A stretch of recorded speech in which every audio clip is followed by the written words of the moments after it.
భద్రాద్రి కొత్తగూడెం జిల్లా మణుగూరు మండలం మణుగూరు నుండి బీటీపీఎస్ కు వెళ్లే ప్రధాన రహదారి బాగు చేయకపోతే బీఆర్ఎస్ కొత్తగూడెం జిల్లా అధ్యక్షులు రేగా కాంతారావు బీటీపీఎస్ గేట్ ముందు కూర్చుంటానని హెచ్చరించిన నేపథ్యంలో బీటీపీఎస్ సిఈ బిచ్చన్న హుటాహుటిన భద్రాద్రి కొత్తగూడెం జిల్లా కలెక్టర్ కు సిఎస్ఆర్ నిధుల నుండి 2.5 కోట్ల రూపాయల చెక్కులను రహదారి మరమ్మతుల కొరకు ఇవ్వడం జరిగిందని, దీంతో రోడ్డు మరమ్మతు పనులు త్వరలోనే ప్రారంభమవుతాయని తెలియజేయటకు సంతోషిస్తున్నామని, కానీ ఈ పోరాటం ఇక్కడితో ఆగదని జిల్లాకు సంబంధించిన 100 కోట్ల డిఎంఎఫ్టీ నిధులు రాబట్టే అంతవరకు దశల వారీగా పోరాటం చేయాలని జిల్లా బీఆర్ఎస్ పార్టీ నిర్ణయించిందని, ప్రస్తుతం రేపు బీటీపీఎస్ గేటు ముందు తలపెట్టిన దండా కార్యక్రమం తాత్కాలికంగా నిలిపివేయడమైందని, తదుపరి కార్యాచరణ త్వరలోనే ప్రకటిస్తామని తెలియజేయుచున్నారన్నారు. ఈ రోజు తలపెట్టిన రాస్తారోకో కార్యక్రమాన్ని ఇంతటి విజయవంతం చేసిన కార్యకర్తలకు, నాయకులకు ప్రత్యేక ధన్యవాదాలు తెలియజేస్తున్నామని భద్రాద్రి కొత్తగూడెం బీఆర్ఎస్ పార్టీ జిల్లా అధ్యక్షుడు రేఖా కాంతారావు తెలిపారు.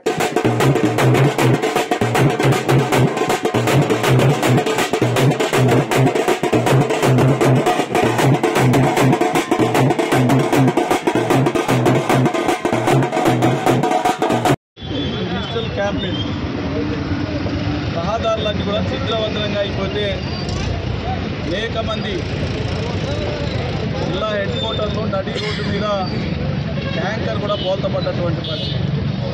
అనేక మంది ఆటోలు, సైకిల్ మోటార్ల మీద తిరిగేటువంటి అనేక మంది ప్రయాణికులు, ఆడబిడ్డలు అనేక మంది కింద పడి దెబ్బలు తగిలి చేతులు ఇరిగి మరణించినప్పటికీ కూడా ఈ జిల్లాలో ఉన్నటువంటి 3 మంత్రులు కానీ, ఈ జిల్లాలో ఉన్నటువంటి ఎమ్మెల్యేలు కానీ చెల్లించినటువంటి పరిస్థితి లేదు. దానికి నిరసనగా వారం రోజుల పాటు మరి ఉన్నత అధికారులైనా స్పందిస్తారని చెప్పేసి ఎక్కడైతే రహదారులు పెద్ద ఎత్తున గుంటలు పడి ఇబ్బందులు పడేటువంటి ప్రాంతాలన్నింటినీ కూడా బీఆర్ఎస్ పార్టీ కార్యకర్తలందరూ కూడా పెద్ద ఎత్తున సందర్శించి సెల్ఫీలతో దద్దరిల్లించినటువంటి పరిస్థితి. దానికి స్పందించినటువంటి కలెక్టర్ గారు తక్షణమే రివ్యూ మీటింగ్ కూడా ఏర్పాటు చేయడం జరిగింది.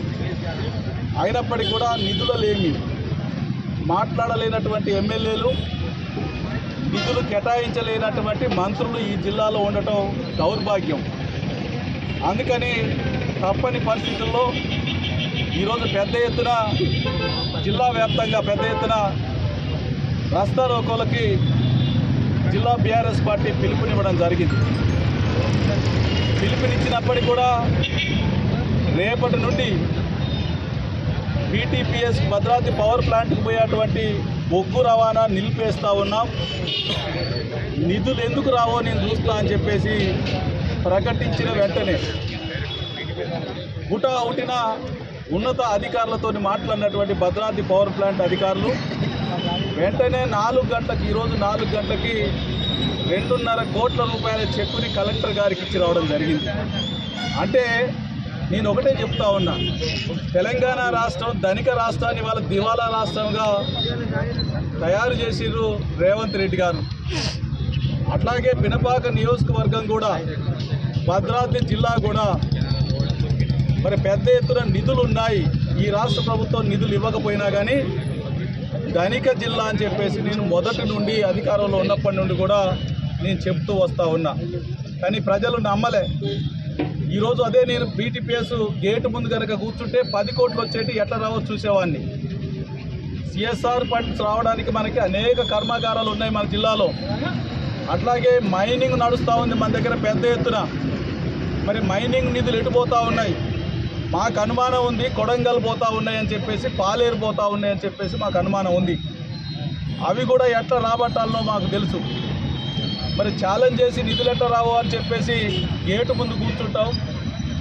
అన్ని బంద్ చేస్తామని చెప్పగానే 2.5 కోట్లు వచ్చినాయి అంటే మరి ఈ అసమర్థ పాలన, ప్రజాపాలన అని చెప్పుకునేటువంటి ప్రజాపాలనలో అసమర్థుల్ని మనం ఎంపిక చేసుకున్నామని చెప్పేసి ఇప్పటికైనా కానీ ప్రజలు గమనించాలి అని చెప్పేసి నేను వారందరినీ కూడా చేతులు జోడించి కోరుతా ఉన్నా.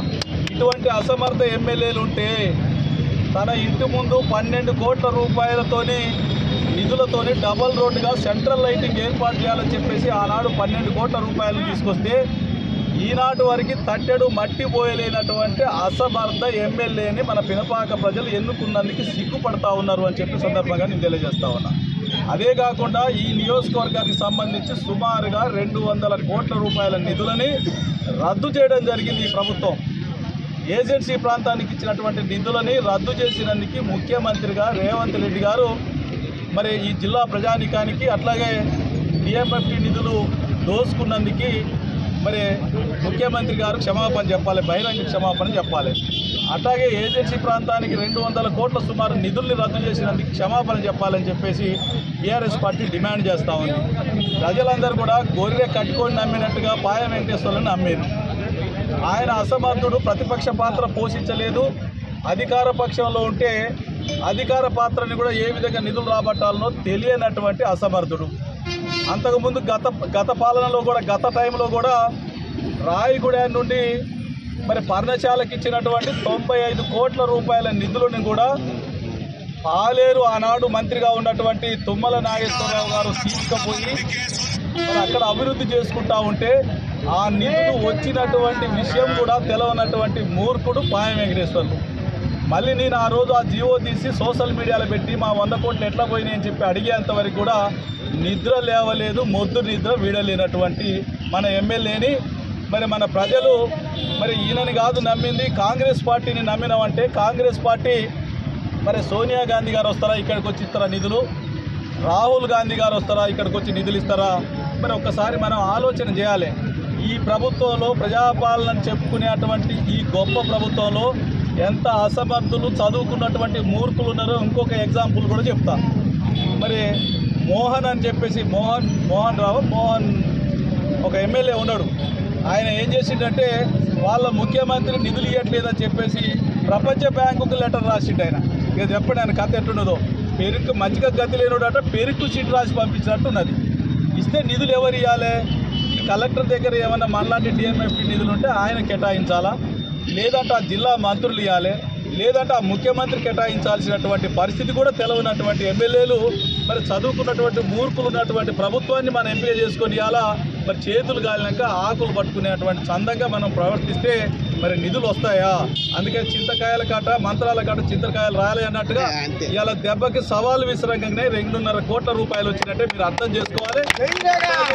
ఈ జిల్లాకు వచ్చేటువంటి 100 కోట్ల రూపాయల నిధులు, డిఎంఎఫ్టీకి సంబంధించినటువంటి 100 కోట్ల రూపాయల నిధులు మరి ఎటు పోతా ఉన్నాయి, ఎక్కడికి పోతా ఉన్నాయి, అవి కూడా కొడంగల్ పోతానేయా, పాలేరు పోతా ఉన్నాయా, ఎక్కడికి పోతానే తేల్చేంత వరకు ఈ జిల్లాలో ఉన్నటువంటి ప్రతి రహదారిని మరి అభివృద్ధి పరిచేంత వరకు మా బీఆర్ఎస్ పోరాటం ఆగదు.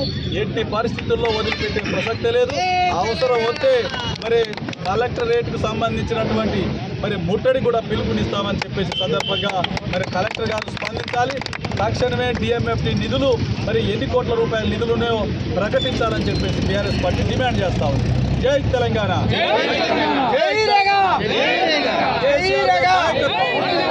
కేసీఆర్ గారి నాయకత్వం, కేటీఆర్ గారి నాయకత్వం. జై తెలంగాణ, జై తెలంగాణ.